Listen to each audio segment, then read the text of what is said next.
তার উপরে যে কোনো গ্রন্থ হোক বা কোনো ব্যক্তির বলা আদর্শ হোক বা যে কোনো কিছু হোক, সেগুলো পড়ার জন্য আমাদের যুক্তি এবং বুদ্ধিকে সঠিকভাবে ব্যবহার করা উচিত।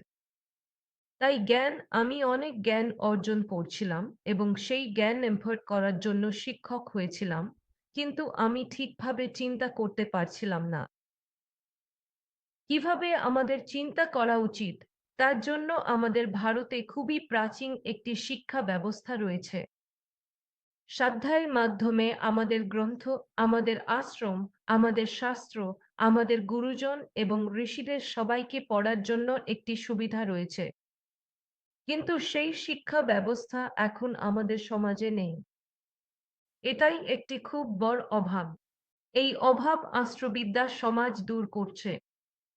এখানে আশ্রবিদ্যা সমাজে আচার্য শ্রী কে আর মনোজজি, তিনি তার আধ্যাত্মিক অন্তর্দৃষ্টি এবং আধ্যাত্মিক গবেষণা থেকে প্রাপ্ত জ্ঞান সবকিছু একত্রিত করে এখানে অনেকগুলো কোর্স তৈরি করেছেন।